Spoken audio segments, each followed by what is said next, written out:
Hello, everyone. Welcome back to Shouting Into the Void, the weekly video series where myself and Liam we talk about Doctor Who, specifically episodes of Doctor Who, new modern episodes of Doctor Who, not new ones because they're definitely not new anymore. Are they even modern? Yeah, well, that's true. Probably not even modern at this point. Relatively modern episodes of Doctor Who, the new Who, as it's called by fans of the show, the one that started in 2005. We have watched almost 4 seasons worth now.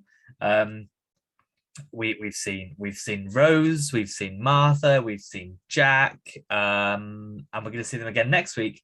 But this week, we are on episode 11 of series 4, Turn Left. Somehow. And it is Donna focused. Well, hey, who'd have guessed? Yeah. It's the Dr. Light episode. I think, is this the first time we've had this like kind of episode split between a companion light and a Dr. Light? Normally it's both aren't they? So that's one of my fun facts. So yes. There we go.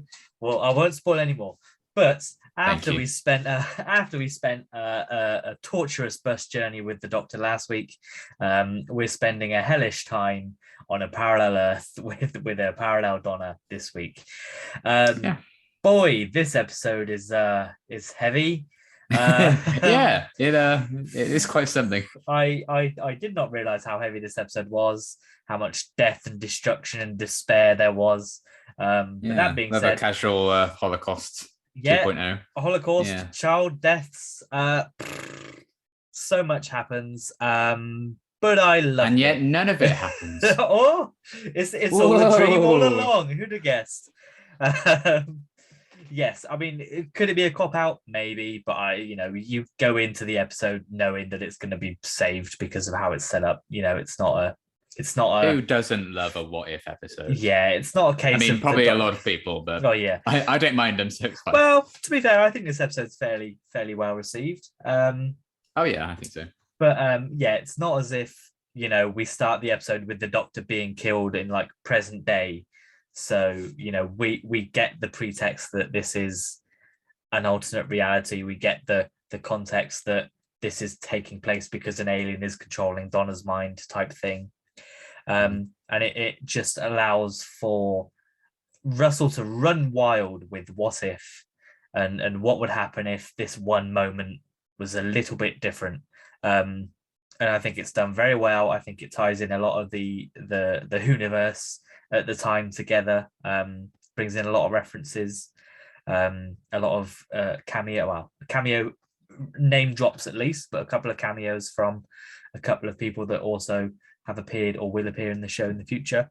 And I think it's a great way to tease and set up the series finale. But what did you think of it? I really like it as well. I love what if episodes of shows. This is, obviously a standout one. Buffy's episode, what if episode, is also very well regarded in the fandom. So I think it's just a good idea to do. And yeah, this is such a fun example is the wrong phrase because it's horrendous. And things are awful. But if by the nature of like the production and budgets and stuff, you have to do a Doctor Light episode so you can film 14 episodes instead of 13 in the schedule of 13. What a concept to do, without the Doctor. Like, well, let's kill him and see what would have happened if he never met the current companion. I think it's a really clever idea. I can only imagine Russell slaving away at these old episodes, like, where can I fit this? Where's the moment? Desperately trying to do it. I bet it was a cool eureka moment where he kind of found, oh, hang on. So yeah, it's a really cool concept from the beginning.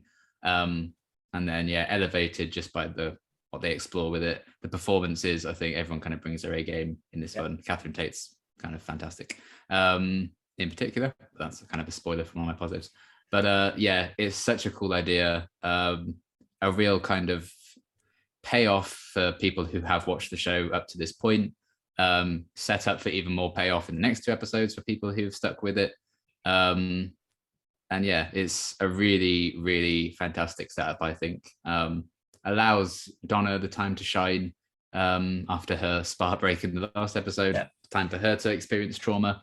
And then forget it. How about that? Donna forgetting things as if no. Oh.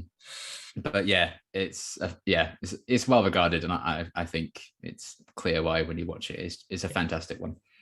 Yeah, 100%. We won't beat around the bush any longer. We have 3 positives and 3 negatives usually. I think I've got an extra for each one, but they're only small. So we'll crack on with them. What's your first sort of positive of the episode? Catherine Tate. Same. Oh, she's so good. I love that she's, when she's in the Runaway Bride and stuff, and just if you know Catherine Tate as a comedian in the Catherine Tate Show and stuff, she's the big shouty comedian, always exclaims and shouts all these lines for dramatic and comedic effect. And Shouting then she can do it in this. Funny is yes, basically. And she does have those Catherine Tate-isms in Donna in general, and in this episode, isn't that wizard? That's a very Catherine Tate Show kind of delivery. But then when she's like shouting at Rose and about how she's not special and she's just a host and stuff, she can also absolutely break your heart while she's doing it. When she's shouting after the people being taken away to be killed, or that wholesome little family, she's fantastic. I think this is her finest performance in Doctor Who. She really carries this because you've grown to care about Donna and seen that change in her. So to then kind of go back and revisit that, wink, wink, nod, nod, and she's going back to this person she used to be. Whoopsie. It's a great kind of way of showing, wow, she really has come a long way. And then that just makes the gut punch of episode 13 all the more kind of heart-wrenching. And yeah, she really carries it. She's fantastic throughout. She does have some funny moments, obviously, in like the earlier sequences with like the hospital disappearing and all of her reactions to that. But then as things get more and more bleak and start affecting her and her family personally, hashtag Leeds. Who wants to go to Leeds, eh? Ugh. Yeah, I know, right? Oops. But yeah, then she really does kind of come into her own even more, and you just see the true heartbreak, I think, of Donna, and you see how insecure she really is, and that's why she kind of shouts at the whole world, desperate for people to listen to her, because she doesn't think she's worth it, and that's so sad. And I think Catherine kind of absolutely nails that, and yeah, a really heartbreaking performance from the start, really, aided by obviously like people like Bernard Cribb and stuff. He's also fantastic, and I would shout him out as well. But yeah, she's just phenomenal in this one. Yeah, I completely agree. I think, the 2 scenes that sort of stand out is the one where she's sat on the bench with Rose, I think, is a sort of standout one. And then obviously when she sees the thing on the back, and obviously the realization that she's literally going to have to die in order to sort of save the universe. And you can see the pain, I think, in Catherine Tate's eyes in it. It's not just about what she says. It's, it's the showcase. It's the acting, funnily enough. Yeah.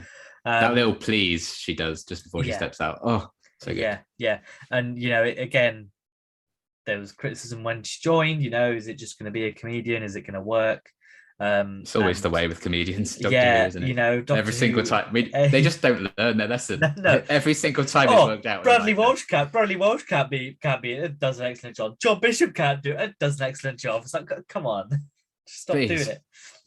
But yeah, I think she's great in this, and considering we didn't have any time with her last week, I think for her to sort of come in and not steal the show, but put her foot down and say, hey, don't forget, I'm the companion, and I'm just as important as the other ones that are coming back. And obviously there's the fact that she's opposite Billie Piper for a lot of this.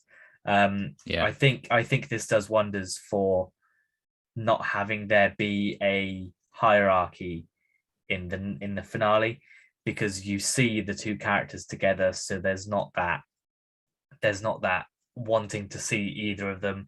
People don't tune in just for Rose, or if they do, they say, oh, Donna's great, and so they whatever. And I think that helps sort of lay the groundwork for moving forward, especially with Rose's previous interactions with ex-companions hasn't necessarily been as well received, at least from Rose's end. So for this, I think it shows excellent for both characters, I think. But Catherine Tate really, really nails it, which I feel like we've said for the past 3 episodes that she's been in. I think. Basically, I mean, yeah, all the time, really. But yeah. But yes. So, what is your second positive? My second is Wilf. Interesting. Yeah, fair I enough. love that man. Yeah. I love that man so much. I want him to be my granddad. I mean, Bird Cribbins just base level is always great. Just like Catherine Tate, he can be funny, but he can also break your heart. The scene where he realizes what's going on with that family being taken away, and he's like, it's happening again. He's so good. He's just such a warm, kind of welcome presence. He's so well written as a character. He's just like, oh well, we'll settle in living in this kitchen, won't we? And it's just like, oh, I could have cried at that bit. I'm like, oh, you're so sweet. And again, I think a lot of it is knowing where he goes as a character and how he plays into like the end of time and stuff, you know. I think that also does help. But I just always love having him on screen. I love his relationship with Donna. I love that he is just like this genuinely wholesome, pleasant old man.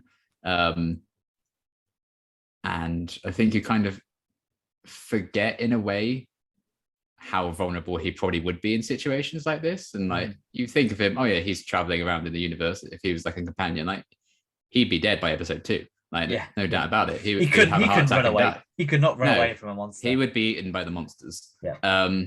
But moments like this, it shows that there's still a place in Doctor Who for characters like that, like Wilf. And I think this is a great example of that.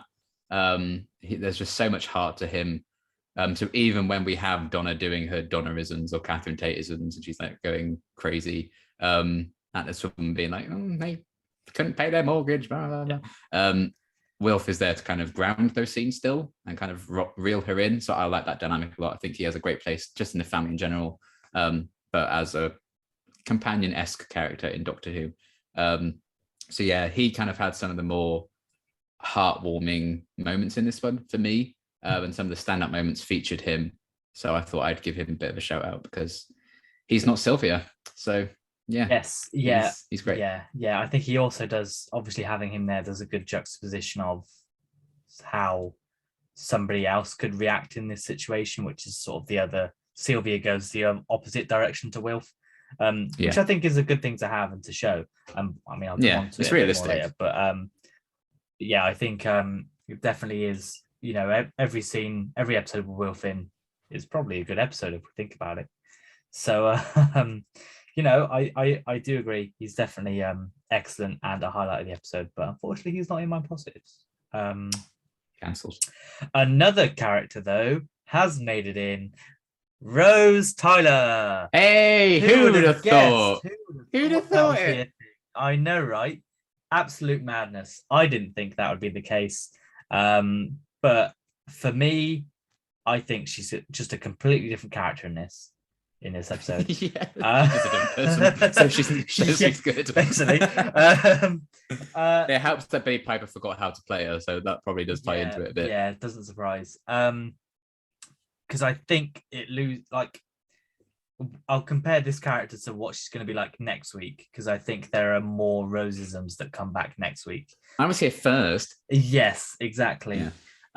Whereas this one, I think if we had more of this Rose, not necessarily like series 2, if we saw more of her in the show like this, kind of like the Martha that we saw in the Sontaran 2-parter, or like Jack the Torchwood, because we do get the idea that she's part of a Torchwood or a unit or something on her Earth. So that kind of thing would have been good to see. And I think we get hints of that here because she is this military leader, I guess. Yeah, and there was that cancelled spin-off as well with her, wasn't there? There you go then. Rose Tyler Earth Defense, but they ended up not going through with it. So we could have seen that side of it, which would have been cool. It would have been good. And I think that this could have been another episode where we could have just had this as Rose's point of view to sort of show what she was doing. And I think in some aspects that could have worked a bit better, because then you might have a little bit more explanation as to a couple of things I'll come on to with the negatives. But, there's some unanswered questions that I don't think do get answered at all in the finale. But I just think she's such a commanding, mature character in this that I really have more respect for this version of Rose than I did when she left in series 2. Whether that will continue into the finale, I don't know, because it will just depend. I think there are aspects of it in there, but because they have to balance so many other characters, I think it gets lost a little bit. But we will find out. That's next week's problem. But this week I just thought she was great. She provided the Doctor role, I think, whereas other companions and herself have played at being the Doctor. I generally got the feeling that she was someone that could be that role, that could have been traveling around the world, around the universe and time and space, and finding out all this knowledge. And I think that's, a credit to Billie Piper for the role. But yeah, as you mentioned, probably not intentional. But it's fine. I'm glad that it's come off as it is. But will it be the positives next week? Probably not. So enjoy it while it lasts, people. I do agree. She's infinitely better in this one, I think. Yeah. And the fact, just like little things like she's willing to just like, oh, go and have a look in the TARDIS, Donna. You think back to when Mickey wanted to join, she was like, oh, this is the worst thing that's happened to me. That's fair enough at this point. Now we know. Yeah. That's fair enough. Yes. But separating the actor and the character. Yeah. But she's just willing to share that side of things. She's like, oh yeah, Donna, you're brilliant. You're the most important woman in all of creation. Series 1 Rose would have spontaneously combusted if she had to say that to someone. Yes, exactly. So there is some growth there. Series 1 Rose wouldn't have even traveled. She wouldn't have even bothered. She was like, whoops, never mind. No, definitely. Yeah. Even Series 2 Rose probably wouldn't have cared. Like, whoops, never mind. When she met Sarah Jane, we know how that went. But yeah, I mean, a rarity for Rose to be on the positive list, but I think this is definitely the best episode or the best character version of her character I've seen. Definitely. So what is your third positive? Yes, just the concept of the episode in general. Same. Parallel timeline, the consequences of the Doctor dying during the Runaway Bride, how that ties back into little events that we've seen previously in previous seasons or in this series earlier as well, with like the adipose in America and stuff. It's just a really kind of clever idea, and how dark they go with some of it is quite, something. Having them become refugees, killing all of London, 3 children.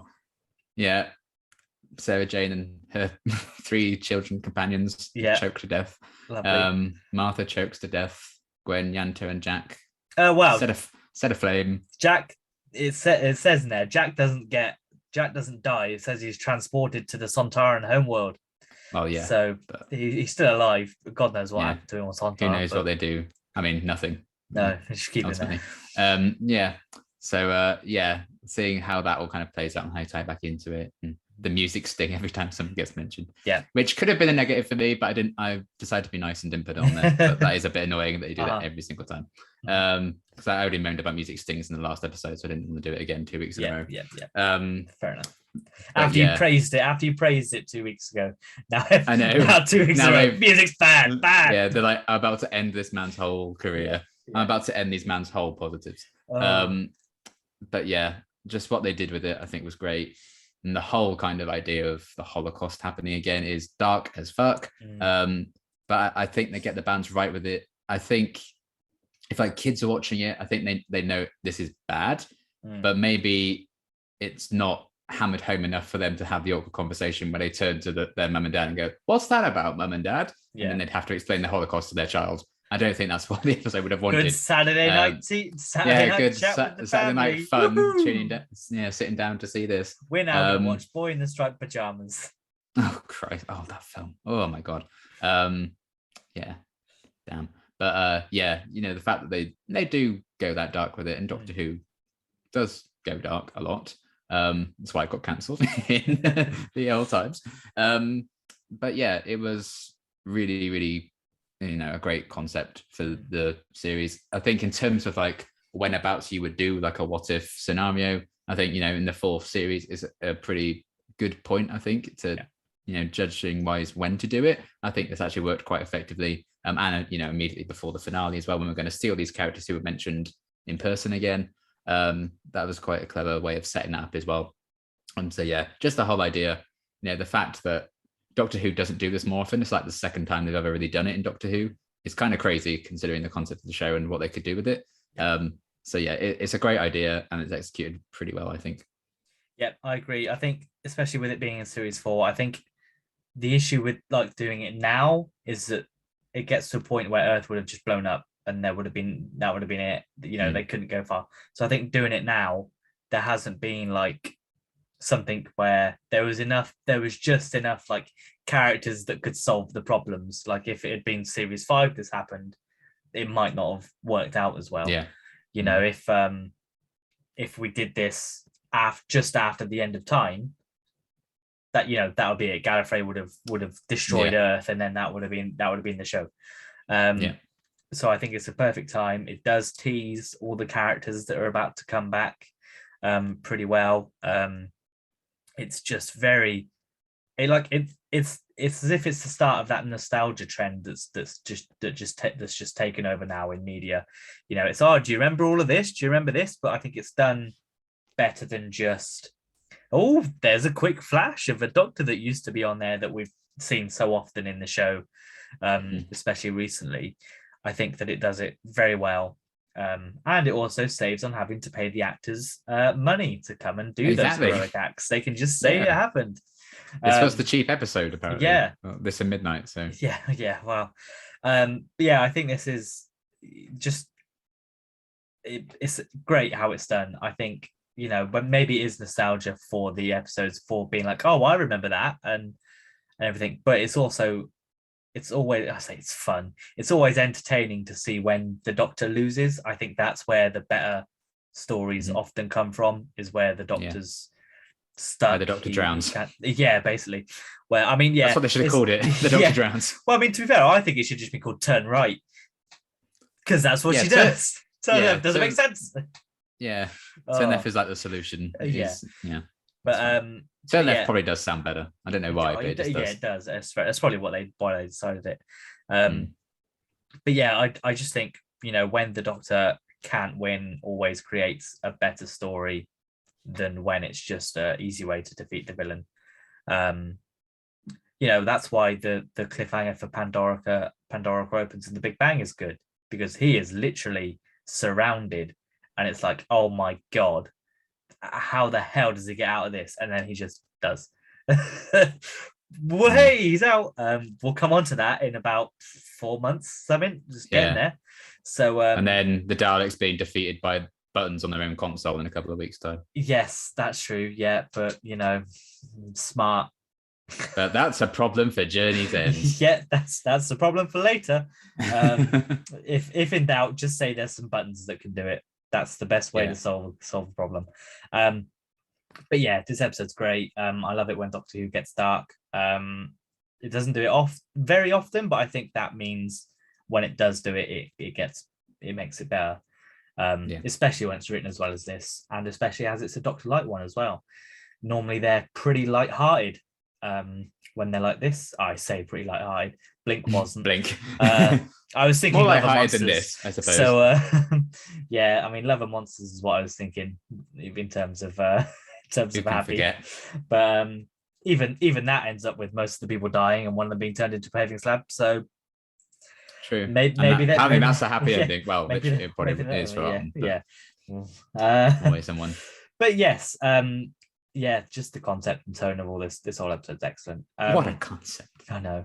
So have you got any other positives you want to touch on? I would also shout out Rose. So I do think she was very good in this one. It's kind of Stockholm syndrome, I think. It's nice to have her back fully, because they just teased it for so long. Maybe. Until the next episode. Did they tease it for so long? They showed her 3 times in 10 episodes. Well, yeah, but for us watching it, that would have been 10 weeks. I guess. When we first see her. Maybe. And if you went to the cinema prior to Series 4 airing, you saw in the trailer, and thought, oh shit, Rose is coming back. So that's even longer that you have to wait. So it's dragging it out, sure. But, again, I think it's just nostalgia, because it's all the excitement of, oh, Rose is coming Everyone's back. Oh my God. She is returning, Doctor. Yeah. Who is? I won't tell you. What's your name? I'm not going to tell you because reasons. Don't ask me why, but I'm not going to tell you my name. At least in that one, she's like, I've been to enough universes to know that if I keep telling people my name, it's going to cause some problems. So I get that. I want to see that explored a little bit more. Her traveling to different universes and experiencing different things. There's such a cool concept we could have for a character that just jumps dimensions and meets different, because then you could infinitely cast the Doctor. It doesn't have to be the same one that you would see in the regular TV show. But unfortunately, budgetary wise, we just get this one where the Doctor's dead. Fine. So but yeah, my other sort of positive is the sort of foreshadowing elements in this. Obviously there's going to be so much foreshadowing going on because it's the one right before the finale and they've forgotten to foreshadow anything in the past 10 episodes. And Russell knows what's happening in the finale at this point, so he can foreshadow it. Yeah, exactly. But is the foreshadowing going to make sense when we get to the finale? That's something for next week to solve. But never mind. So with that being said, we've spoken about the positives. Now it's time to move on to the negatives, which no doubt we'll spend years on, because why not? Maybe because it's not on a timeline. We actually go through them really quickly. Who knows? I mean, we're not going to. But. Speaking of, it'll take years. If you do like this episode, I'd thoroughly recommend watching Years and Years on BBC iPlayer, which is also written by Russell Davies, which is effectively this episode. No, it's effectively this episode, but realistic. And I'd highly, no aliens. So I'd recommend that if you quite like this. I think even when Years and Years first came out, a lot of people said it's basically turn left, but for adults. But yeah, definitely worth a watch. And with that slight plug out of the way, for no reason, negatives. What's your first? Negatives. Well, friends. I already know I'm also going to have this problem with Journey's End. I've had this problem with Rose's departure. You're going to die, Donna, but you're not there, are you? Yeah. I don't like it. Yeah. It's just, I think the twist of her, sacrificing herself to, delay herself, that's great. Mm-hmm. Love that. You don't need to foreshadow it. Just have it happen. Like, oh, that's such a great solution. It'd be like Rose being like, oh, I'm sorry, you're going to die. Yeah, because to me, it implies that Rose knows that the real Donna is going to die, even though she doesn't really die. But that's the knowledge that I get. So I'm like, how does Rose know the future? And then you have the scene where she's just being transported back and like, oh, I get it. You mean this whole world's going to die? And then Rose is like, no, I'm so sorry. And I'm like, that doesn't come back ever. She doesn't even address that ever again. But that's literally what happens. What are you on about? What do you know? Like, yeah. And even when Rose comes back and she interacts with Donna, that's never mentioned again. I'm like, what did you mean, by the way? Because it's just there's actual no real consequence because we've met this Donna in this episode and now she's gone again. Yeah. It's very sad, boo-hoo. But I just hate that. When they're like, oh, this is the story of how I died. She doesn't die. Yeah. Sorry, Donna, you're going to die. Oh, one of the children of time will die. She doesn't die. She loses her memories. Her personality dies. She doesn't die. That version of her dies. Yeah, every single time it's kind of a cop-out. And I feel like you didn't need this to be a cop-out because you just didn't need to have Rose being like, if you come with me, you're going to die. And I'm so sorry you're going to die. It's like, I need to convince this stranger to come with me. I know, you're going to die if you come with me. I'm like, oh, hang on a minute. Okay, fine. The stakes are high and everything. Yeah. But I think that moment would be even more impactful if it was just Donna's very own decision and not like a flashback to Rose telling her 20 minutes ago, you're going to die just before she steps out into the road. Just like, this is how we do it. And boom. Because the order is restored. Donna's fine. So I just kind of hate that it's a cop-out that didn't even need to be a cop-out. It could have just been an impactful moment. For me. I'm sure there'll be people who really like that. But also the fact that Rose saying all that never gets brought up again. There's no real reason why she would know it, why she tells Donna that in the first place. It's drama, it's to put it in the trailers and shit. But I'm not a big fan of that kind of thing. But at least the moment itself is still impactful. But I think it could have been even more if they didn't foreshadow it stupidly. Yeah, I think the positive to come out of that is that it shows that Rose cares for someone. That she has the feeling of sympathy for someone, which I don't think she had in series 1 or 2. Although so something I wish she'd shown sympathy, not by quoting the doctors, "I'm sorry, I'm so sorry." But that's the point. It's to show that she's him. Or she's more like Yes, him. but You get it? she's You just get like, it. oh, the doctor cares about people, so I guess I have to. Yeah, I'm yeah. so sorry. Basically, yeah. That kind of links into my one.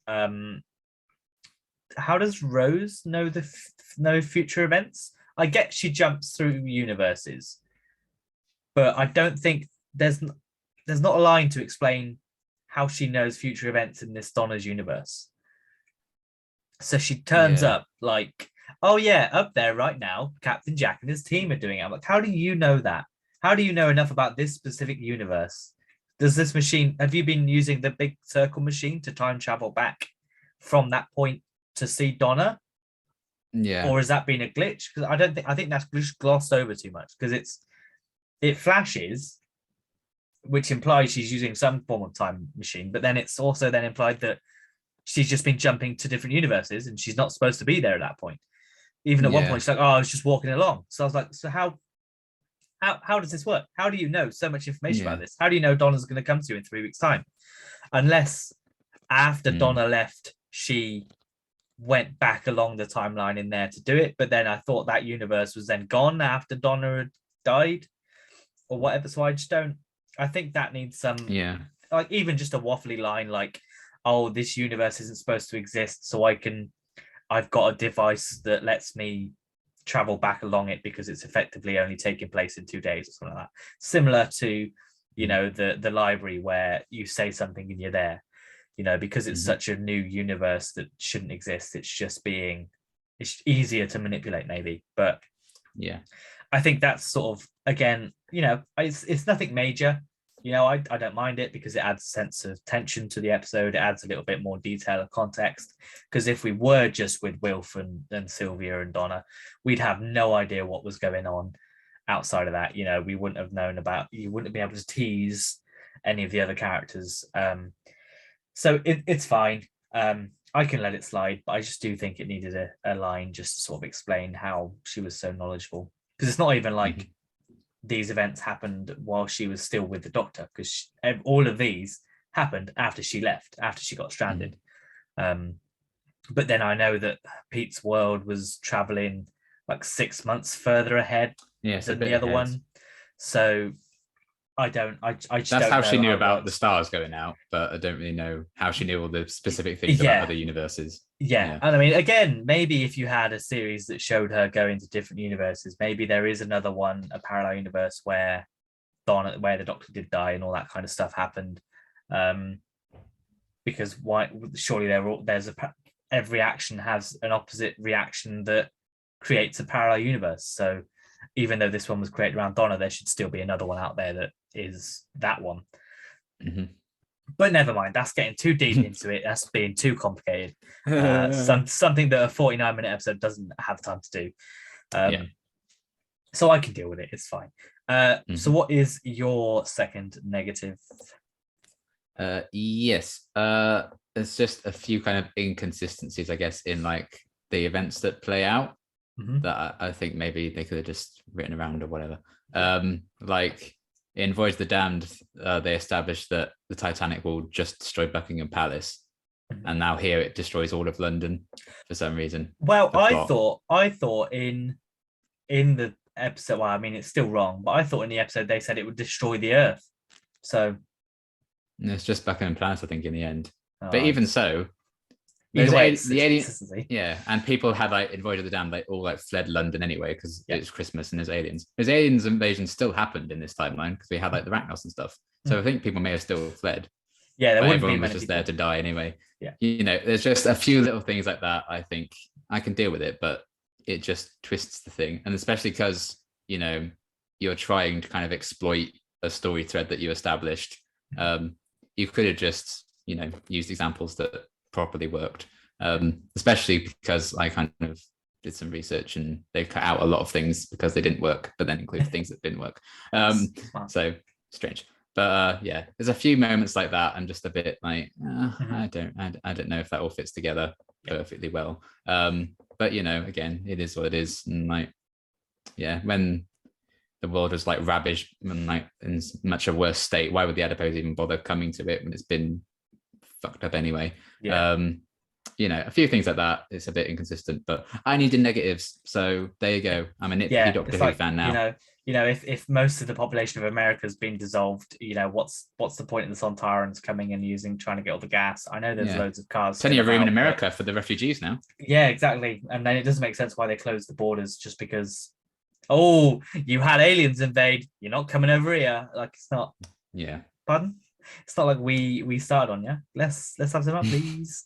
That we started on. But never mind. Well. I think that's fair enough.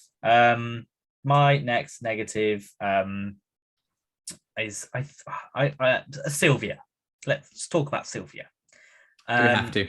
Sadly, yes. Okay. I just think she's unrealistically harsh to Donna. Mm-hmm. I know that when she's at her worst, it's because like a lot of shit's happened to her since the start. But from what we've seen, I know she's tough on Donna, but I wouldn't say she's mean. Like she's not uncaring for Donna, and I think that's the difference. She cares for Donna, and that's why she's tough on her, and that's why she's slightly mean. But she's never uncaring, I don't think. Yeah. And for her to sort of be like, for Donna to be like, oh, I guess I'll sort of raise disappointment, and she'd be like, yeah, I think that's a little bit out of character. That was low, yeah. Just because although sure, Sylvia would say that, at the heat of an argument and that kind of thing, she wouldn't mean it, but it's implied here that it's always meant and that kind of thing. And I don't think that's. And it wasn't even Donna's fault that she lost her job, and then she's like, oh, I've given up on you. Like, yeah. She didn't do anything to get fired. It was like budget or whatever he was talking about. Exactly. I just think it's a bit, and I mean, it was her fault anyway because she told her to get the job. If she got H.G. Clements, it would have been fine. Literally. Yeah, that's true. So yeah, I think, and that's not necessarily the actress's fault or the character's fault. It's probably more of the writing. I think she's just written a bit too harsh in this. And I get, she loses her dad effectively right at the start. And then loses the house and has to be moved and then gets stuck in a house full of loads of people. You'd think after they'd gone, she'd be happy, but never mind. So yeah, I think slightly out of character, which I think is a shame, but you do need someone to juxtapose Wilf and his optimism. Yeah. But maybe they just swing it a bit too far in this, unfortunately. Yeah. So what's your third negative? Yes. How do I kind of explain this? I like how the episode ends. I like the cliffhanger. Yes. But like the bad wolf being everywhere, and just the timing of it. As soon as he finds it out, it's now suddenly everywhere. And why would Rose just not say it's Rose? Why bad wolf? Like it's exactly the same realization for him that it's her. Just say your name's Rose. There's no reason for her not to say it. That's kind of balmy to me. But they need the dramatic reveal of it, I guess. And he wanted to bring Bad Wolf back into it for reasons, even though it's never brought up again in the next couple of episodes. Not until the 50th, which was completely bullshit. The 50th. Again. Yeah, they really needed to let it go. Now Doctor Who's gonna be run by Bad Wolf, so it's everywhere. Yeah, and they're definitely not doing a Bad Wolf comic run with Rose, are they? In the 8th and 11th. Let it go. It was Bad Wolf for like 5 minutes, and now that's what people think Rose's character is. Yeah. But yeah, it's just very overdone for me. I think is the phrase. All the zooming in, the sound effect of the zooms. And the TARDIS is like, brr, brr, like, oh, that's great. And it's a problem for the Stolen Earth when it's just like, oh, cool. It's fine now. Bye. This is a different production block, so the TARDIS is just okay. Bye. I do like all of that. It's a cool lead into the finale. But I just don't see the point of the Bad Wolf kind of element to it. It's just a bit bizarre to me. Yeah. I mean, it definitely builds the hype. Like I'm watching it going, oh my god, yeah, let's go. But then when you calm down and you think about it, you're like, why is everything Bad Wolf? Why are the TARDIS words Bad Wolf? Because not to get into my fun facts too early, but Russell cut out a lot of other references to like previous events because he was like, well, I don't want the casual viewers to get confused. And then Bad Wolf. Bad Wolf. People Series don't one. have any. Bad People Wolf. may not have context of what that is. Yeah. People in the 2 years since Rose left may have forgotten about the Bad Wolf thing entirely. And that's how you end it. I'm just like, I know there's a good balance to get there. I don't mind Doctor Who getting self-referential. I don't mind at all because I've seen the show. I know the references. Yeah. And people can just Google it if they get confused. I don't really understand that as a criticism of Doctor Who. Because, you know, you expect to just sit down and watch a show that's been on for 60 years and understand absolutely everything. You're balmy. Especially nowadays with the time of children and everything. People who've watched it for 60 years don't understand it. You've got no luck. Yeah, no legs to stand on anymore, particularly. Just get one of the big encyclopedias and go through that. Just if there's something you don't understand, Google it. You know, that's what the internet's for. There's a Doctor Who wiki. Just find that. Doctor Who wiki. Yeah, there's some bizarre pages on the Doctor Who wiki. Yeah. So yeah, just do that. But when you don't need to do it anyway, and it doesn't even make sense in the context of what's come before and what is going to come in the next few episodes, the Bad Wolf thing is just, you know, it's because Rose is back, and that's separate, and it only makes sense to people who know that Rose is, you know, who she is and that she's back and everything. But in terms of like the actual story being told, I don't think it has a place there. So, you know. No, I think maybe you could argue that maybe we're just seeing it through the Doctor's eyes, so now he's seing it everywhere. Maybe he's just gone crazy. He's snapped. I mean, maybe you could just have it be exactly the same ending with the TARDIS being like that and everything. Yeah, and he's just like he realizes it's Rose. He's running. You just cut all the stuff of him seeing all the Bad Wolves. You know, the Bad Wolf on the TARDIS stuff. It's a really cool image. I love the image of Bad Wolf. It's a really cool Battles in Time card, but I don't need it. Yeah, but it doesn't make any sense. No. And the cliffhanger would have been exactly the same. You just don't need the Bad Wolf element to it. I think it's a spin too far. Yeah, because you can't even argue that it's the Rose from series 1 that spread that message, because that whole message is to direct 9 and Rose to that point. So it's not even going to be there. But yeah, it doesn't make any sense, but I do love the ending. Yeah, so, especially when that is like the real timeline now. Yes, exactly. Very strange. Fair enough. Oh well.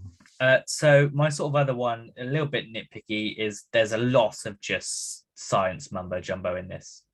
Just doesn't make sense.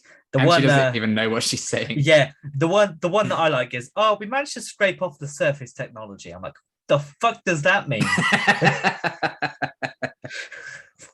That doesn't make sense. It means nothing. I wish Donna had said that. If they would have like one swear every series, that would be it. Donna was like, what the fuck are you talking about? But it is like, I just don't know what that means. You just say something like, the TARDIS is helping us, or something like that, because you say that it's alive and it's all doing this stuff, so you can say something like that.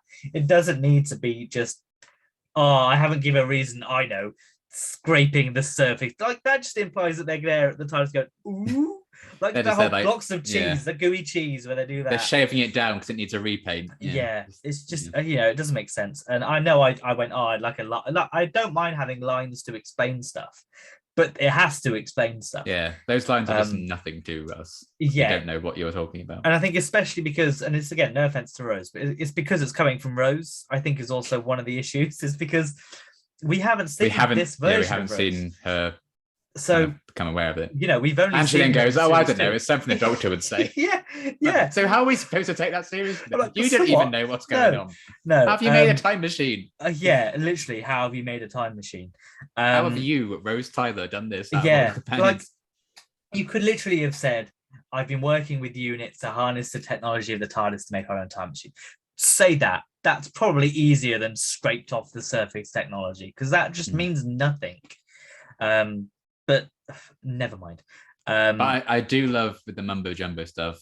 And that I do love rewatching Doctor Who now. And every time they say flux, I'm like, foreshadowing. They didn't say that. I was like, oh, it's in flux. I was like, in flux. It's in a state of flux. Oh, I see. Oh, God. Yeah. That in the seeds, are we? Look at that. Oh, Chibnall's in his ear. Look, in 20 years, in 10 years. Yeah, it's like in 13 years, that's going to pay off really well. Oh, God, could you imagine?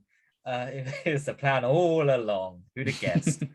But yeah, but I mean, I can't criticize too much because in the same scene we get the excellent line where they're telling her about here's what you're gonna do, and then Captain, is it Magambo. Magambo, that's it, recurring character Magambo.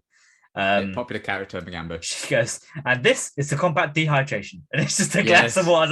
That is a great line. Yeah, excellent. And no, because Magambo is a recurring character because she returns in Planet. She's in Planet of the Dead. Yeah, and she popular was story in Planet of the Dead. She was in Autopia, the book. Or the book sorry. Autopia. She was at the end when popular book Autopia. Yeah, where they when they come in to clean up the mess, they're like, oh, there's a Captain Magambo outside. And I was like, oh, I know that one. I was like, oh. Do you know what else she'll be in? Oh, you think the target novelization. Yeah, we might get some more emphasis on what Rose was doing in that one, to be fair. That's true. And they'll definitely add in all the bits they cut out. Yes. Carrying acts and stuff. Oh, that would be lovely, wouldn't it? Yeah, because it's all modern day. Let's forget about when they went back in time. Forget about the fact that the Earth would have been long doomed since before even any of this started. It's not important. But yes, have you got any other additional negatives that you want to reference? I don't think so. I mean, some of the music, I got so tired of them. Yeah. Ooh, every time we got like Rose mentioned, or they mentioned Jack, or they mentioned Sarah Jane. Every single time. I like the little bit of the tortured theme when she first mentions torturers. That's great. But I think it's the same sound every time. Like use a different bit of the music. All the same. I do like, speaking of music, I do like the bit where Donna's getting ready to like time travel. I think that's a really cool bit of music. Yeah, that's very good. It's quite original. I don't think that's ever used before or again. It's quite nice. My other little bit negative, and I said it might come back this week, there's no explanation as to why Rose is on the TV. No. Come on, why? How? If I had to guess, I'd say she scraped the surface technology. Oh, she did. She scraped the TV monitors. I mean, it just doesn't make sense. You didn't need them. You didn't need. So that means last week's episode goes from a 9 to an 8. Okay, from 9 to a 4. Yeah, ruined it. But again, I think that all links into we just needed more. If there was more of this Rose, we need to remind people that she's coming back because it's been like 5 episodes since we last did this. Basically. But I wouldn't mind even with the story of Martha book, I wouldn't have minded like a Rose one that's in a similar vein. But never mind. What can you do? It's never going to get explored now, is it? So no, can't complain. Just want them to release the Series 4 Rose action figure that never got released. Oh, what? There's a prototype and everything, but Billie Piper said no. Oh, because she didn't like the last 2 figures they made of her, so it's fair enough. Fair enough. A lot of them are pretty terrible. So yeah. Oh well. Oh, excellent. Okay, in which case, we're going to move on to the fun facts. What have you got? I've got facts. Yay! Fun. Way. You will have fun. Okay. So, unusually, Turn Left and all later Series 4 episodes were shot early in the production due to Billie Piper's limited schedule. This allowed a clip of Rose to be used in the cinema trailers for Series 4, revealing her return to cinema goers prior to broadcast of Partners in Crime. Lucky cinema goers. The BBC spoiling a returning character in a trailer before a series? Unheard of. They would never do that again. Never, ever do that, even though Moffat said, please don't do that, and they did it anyway. Oh, God. Never forgive them. No. Catherine Tate was actually ill with the flu during the filming of this story, so her crying scenes must have been fun days for her. I think you can kind of tell that. Her nose is very red at times. If anything, it kind of quite adds to it. So the fact she can give that performance while feeling like shit, I'd just be like, no. It helps. Kill me off. Kill me off. It helps the performance. You feel like shit, you can act like shit, literally. Yeah, that's true. The Fortune Teller and the Time Beetle were revealed to be part of the Tricksters Brigade, a reference to the arch nemesis of Sarah Jane Smith in the Sarah arch nemesis. That's what it says. Arch nemesis. He is the official arch nemesis of Sarah Jane Smith in the Sarah Jane Adventures. There we go. And the actress who plays the Fortune Teller also played Champ though in Utopia, so that's nice. Yay. Which was the last episode 11. Oh my God, Ali. Oh no.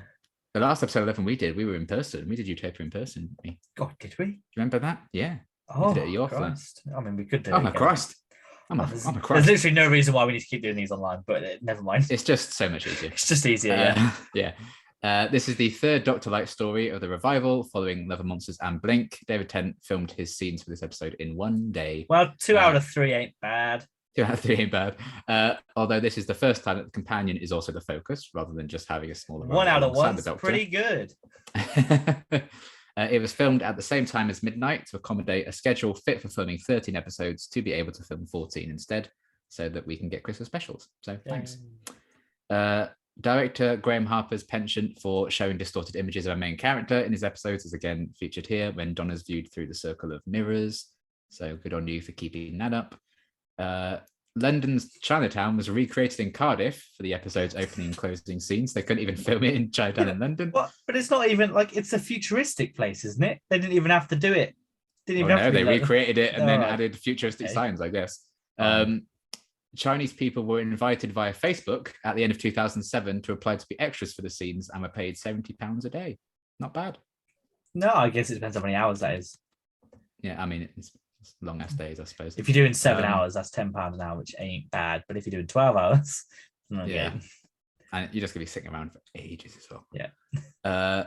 Donna being told her fortune reading is free as she's a redhead is not only part of a recognized trick to lure people into attractions, but is also a reference to the color red being good luck in Chinese culture.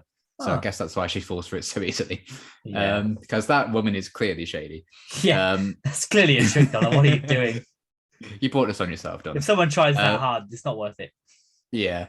Russ T Davies also wanted the TARDIS to be on fire at the end of the episode, but the budget didn't allow it. So red lights and close to where it was. Imagine that at the end of the start of next series, but the fire is just not there anymore. It's just fire again. That's what I was thinking. Like, the TARDIS was literally on fire, and then the Star on Earth is like, oh, it's fine. Everything's fine. The TARDIS is just fine. There's a milkman outside. Oh, never mind. Best character, milkman. Billie Piper had forgotten how to play Rose by this point, stating to Doctor Who Confidential she had to rewatch old episodes of the show to remind herself. Fair enough. Well, you did a bad job, so good job. You still played a different version of the character. Better and Billie Piper's credit in the main title was now spread across 2 lines, unlike her older appearances, in keeping with other guest stars in Series 4. So it's Billie Piper, not Billie Piper. I don't know why they changed it, but they changed that for Series 4 for some reason. This episode draws inspiration from an earlier 8th Doctor comic book storyline, Unnatural History, where companion Sam Jones experiences 2 different timelines where he did and didn't meet the Doctor. The 3rd Doctor story, Inferno, had also explored the idea of parallel universes with darker versions of companions Liz Shaw and the Brigadier being featured. And that's an excellent story. Do watch it. The hotel where the nobles spend Christmas was also used to be the Lavender Lawns care home in the Sarah Jane Adventure story. I knew it. I remember it every time I see it. I'm pretty sure that's the one. Well, that's where the creepy nuns are. Yep, you are correct. Nice. And then Russell had plans for Donna to get married and have children in the parallel timeline to add even more drama to her sacrifice. However, upon hearing Stephen Moffat had similar plans for his Series 4 two-parter, he felt it was more pertinent to his story than his own one. So allowed Moffat to do that instead, which is probably fair because there's a lot going on in this one. Russell had also planned to explore events in the past that the Doctor wouldn't have been around to stop, such as the Carrying Out invasion in the Shakespeare Code, and would have seen unit soldiers sent back in time to deal with them themselves. That would have been cool. But decided the episode was already too clogged with ideas, so he cut those sequences out. And that, friends, is your fun facts. So Target Novelization is going to have that in, which is going to be very exciting. I mean, you could do so much with this concept. Yeah. You could spin off so much, even if they were just comics or books. But yeah, I guess literally the only hope we have is the Target Novelization, because it's not going to be revisited. I mean, I say it won't be revisited. They're doing the Martha Jones year, aren't they, with Big Finish? But I think that makes more sense than doing Rose. And they've already got a Rose series going, aren't they, at the minute? Yeah. So I mean, it's called Dimension Canon, so actually maybe I should listen to it. Maybe it is to do with this. You never know. But well.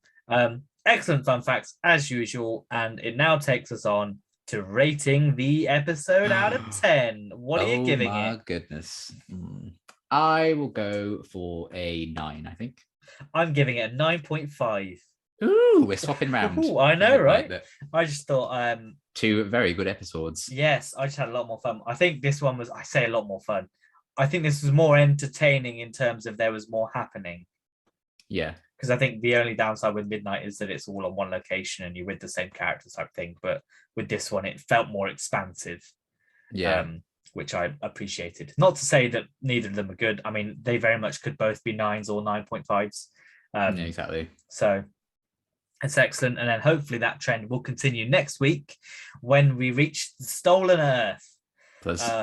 Boy, it's a big one. Companions galore. Everyone is here. We've got Martha, we've got Jack, we've got Ianto, we've got Gwen, we've got Luke, we've got Rose, we've got Donna, we've got Wilf, we've got Sylvia, we've got Martha's mum turns up at some point, we've got Mr. Smith the computer, we've got all the Daleks. I don't think K9's in it yet. He's not into. No, he's in James. Sarah Jane is also there, by the way. Yes, we have Martha's mum before Sarah Jane. We have the TARDIS. We have Davros. Really? He's back. Whoopee. Davros. We have Dalek Khan. He's back. Or Yay! Yay! Is that it? I think that's it, isn't it? I can't remember who you haven't said, so I'm going to say yes. That's it. I think that's it. Everyone except for there's Mickey the guy and who throws the brick at the Daleks. Get back in the sky. And then that they absolutely destroy their house and incinerate them. It's like, oh, okay. We have Wilf's paintball gun. We have Harriet Jones. I forgot Harriet Jones. Oh yeah, she's in the next time trailer. I forgot they put her in the trailer. Yeah, she's back. And then unfortunately we have to wait another week till Mickey and Jackie arrive, but never mind. What an episode it's going to be. It is the start of the series finale. I guess it's kind of the start of David Tennant's lap of honor, I guess is the best way to put it. His last Dalek story. Yeah. What do you remember about this, and how are you feeling going into rewatching it? I remember being hyped as hell at the time because it was the Smash Brothers of Doctor Who. Everyone was back. Infinity War could never. I mean, it could and ended. It could have did much better than this. It could have did better because it had let's not lie. Millions of dollars going into it.